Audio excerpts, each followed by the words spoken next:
This talk is how to reboot the U.S. government. So we're up and running. Please give a warm welcome from Mencius Moldbug. All right, can you hear me? Controlled insurrection. Now we've got a fairly difficult problem up here. Is there anyone in the audience who feels that this is a bad idea, who likes the U.S. government the way it is, who doesn't want to reboot it? Can I see some hands? Bueller? Oh, one over there, great. Okay, well, we'll hope to convince you. Not reboot, like get rid of it. Oh, shit. You're anticipating it.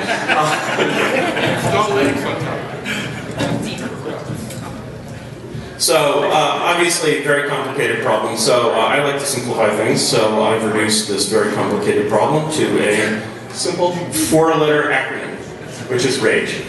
And RAGE stands for Retire All Government Employees. Very, very simple. Now, the problem with this is, why have you never heard this before?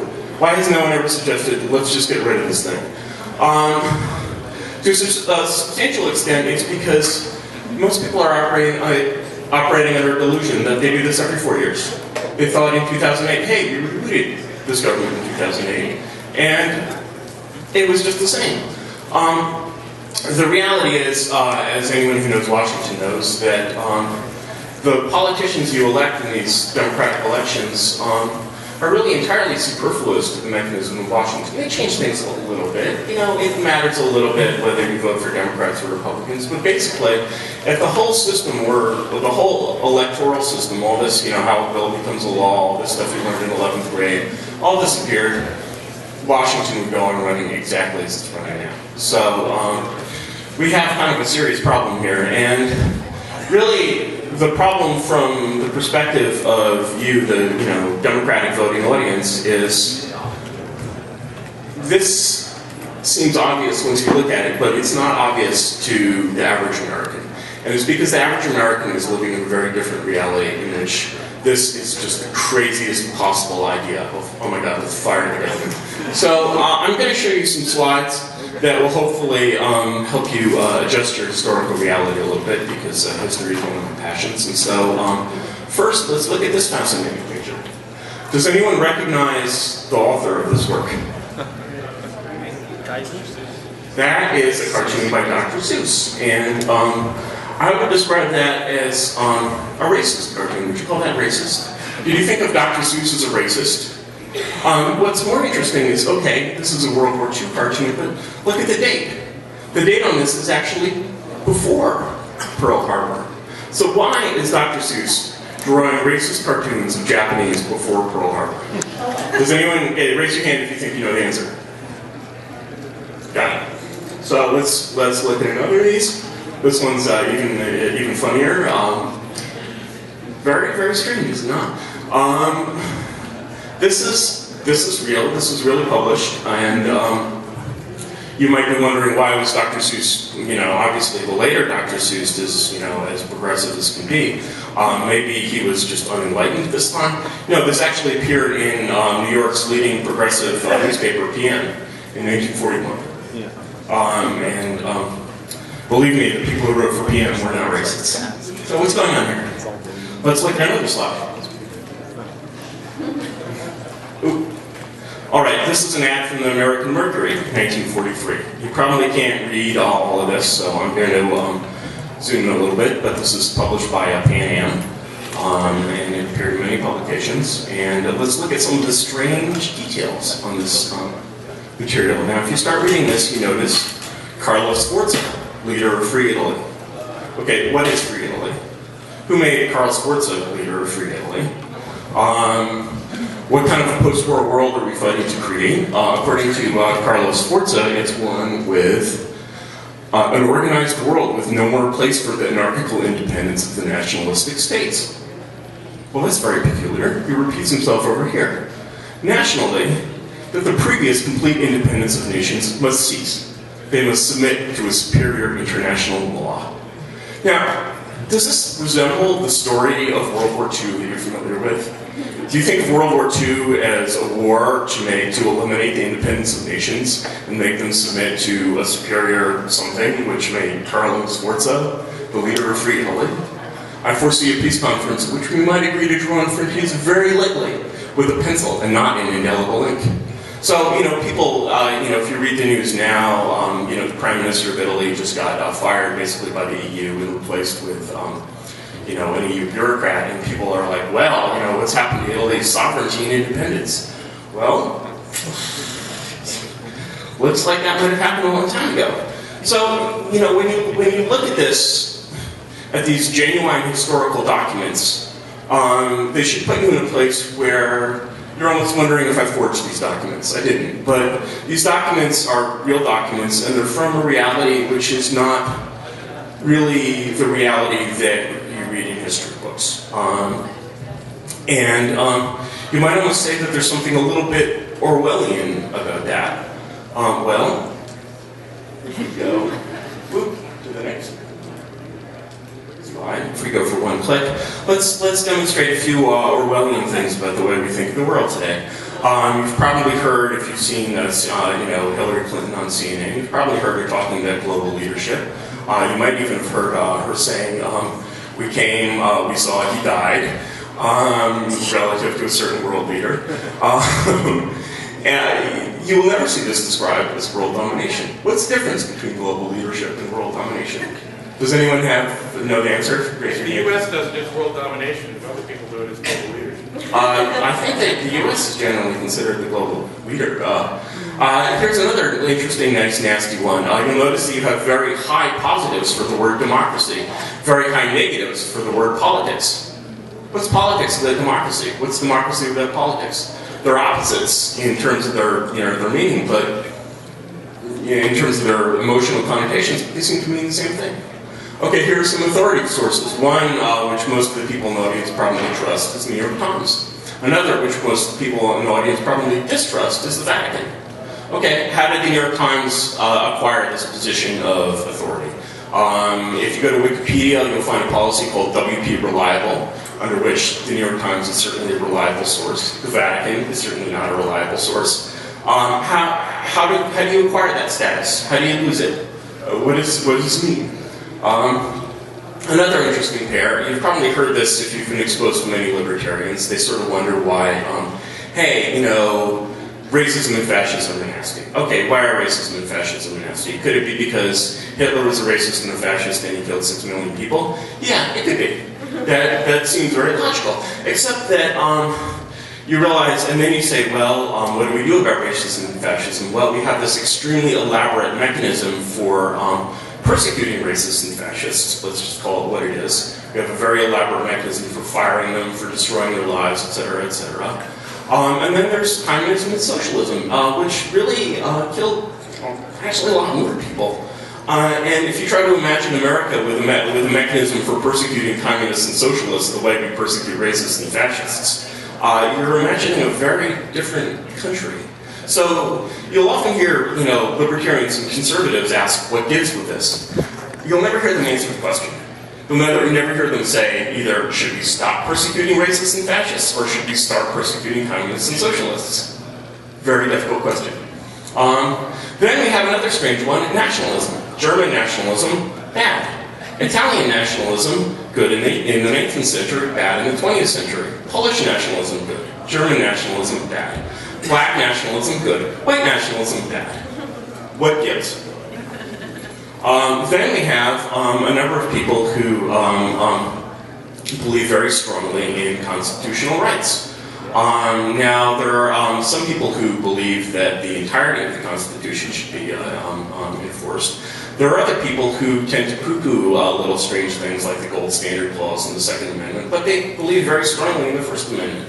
How exactly does that work? If these old people, 200 years ago hadn't passed the First Amendment, would you have any right to free speech? It's really very confusing. Whereas the people who believe that the Constitution should be entirely enforced, well, the Constitution isn't being entirely enforced. It hasn't been enforced in many ways since 1933, arguably since 1861. So if the Constitution stopped being enforced, is it still an excellent Constitution? Maybe it's a former Constitution. Maybe it has no relevance at all. Maybe we're just living in a state of force. So, these are questions that I could get into, and I could actually answer, give an opinion on these questions. But we're instead going to move on and say, an Orwellian political system. And when you get sucked into these riddles, you're really falling into the trap of this Orwellian system. The correct answer is to, in fact, step back and say, let's throw the whole thing out. Maybe the whole thing is crap. And that involves questioning some of our most basic beliefs. Probably everyone in this room grew up believing in democracy. So here's an interesting question for people who believe in democracy. Is it an engineering device which produces good government? Or is it a moral necessity, even whether or not A is true? Are either of these true, or are they both true? Why do you believe in democracy exactly? Why do people growing up in the Soviet Union believe in communism? If you think of it as an engineering device for assuring good government, you might cast your eye over the number of cases in which democracy has been introduced into countries and they've promptly fallen into ruins. You might see very few cases of the reverse. If you believe it's a moral necessity, why? Why do people have a right to political power? Again, I would say difficult questions. So here's my answer to this. Basically, you need to just, if you actually want to change your political system, you have to resign from it. You have to quit, you have to stop voting, you have to say, I don't believe in any of this stuff. And you have no right to political power. Why should anyone have any right to political power? The reality of your relationship with your government is you're governed by it. You have no power over it. And moreover, actually, you have no real experience or ability in how to run a government. You don't know anything about running a government. You know only about watching this, reality show called CNN. And if you look at the reality of Washington, first of all, the people in Washington are not doing a great job of running a government, even though they do it every day. And secondly, Americans have no idea what goes on in Washington. I mean, the reality of this political system, is that it's just completely disconnected from the reality of government, and people working in government perceive little ripples coming down from your election, and that's all. So the only thing that you're in a position to demand is basically sane and responsible government, and you can demand that, but the only way to demand it is to stop caring about, stop with your political opinions. Your government should do this, government should do that. You have a government in Washington, you're either for it or against it. And saying it should do this, it should do that, is really rather beside the point when you have no power at all. So the one other thing that you can do is you can believe in history, because really this political system is not old. 200 years is not a very long time on a historical time frame. And one of the interesting things that you'll find if you start going back in the wonderful world of Google Books is that you can actually read things that were written a long time ago. For example, there's one wonderful document. Everybody's read the Declaration of Independence. Very few people have read the strictures on the Declaration by Thomas Hutchinson, which is basically a fisking of it, revealing how ridiculous a document this is. I'd say less than 1,000 Americans have read this, magnificent piece of work. I'm just going to page through a few of my favorite works, which you'll find discussed on the blog, and then we'll get to the end rage slide. Here's another great one, The Civil War. We really don't have time to talk about this. My favorite author, Carlyle, was one of the few Victorians to predict that the 20th century would be a century of enormous disasters.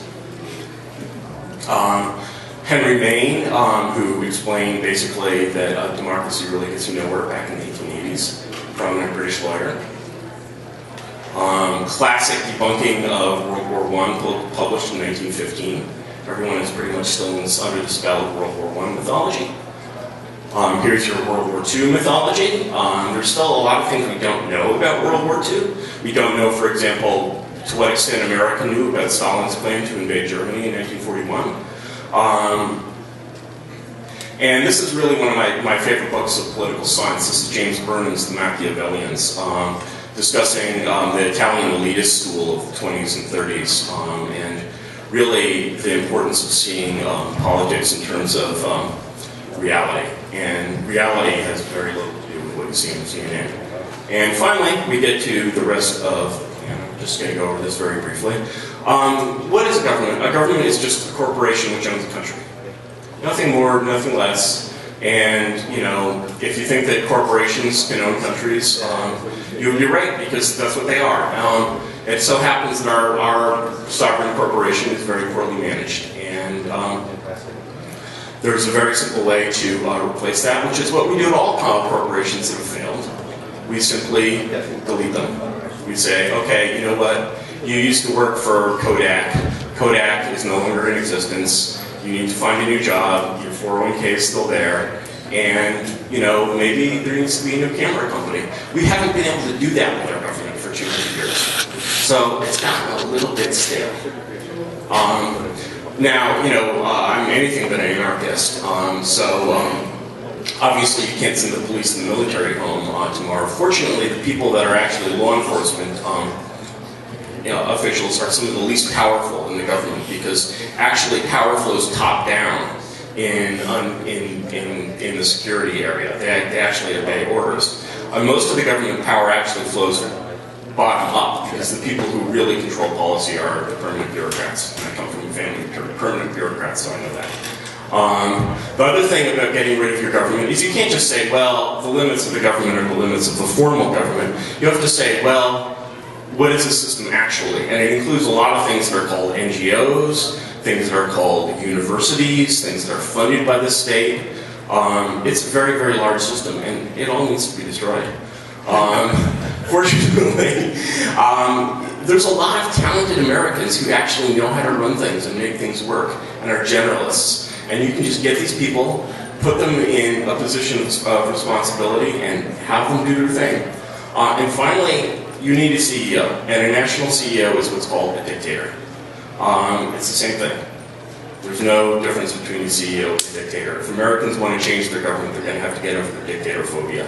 One way of dealing with that is that I think there are really two sects of Americans. There are red state Americans and blue state Americans, Christians and communists, basically.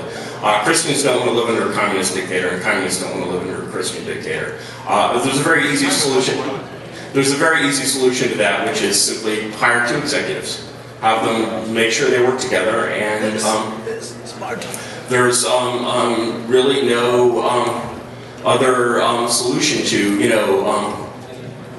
getting. There's just simply you don't have the power as Democratic voters to create an organization that can actually shut the system down, let alone take over the task of governing. No time? All right. No time for questions? We're running behind, so we're trying to catch up. All right. Well, thank you very much, everyone.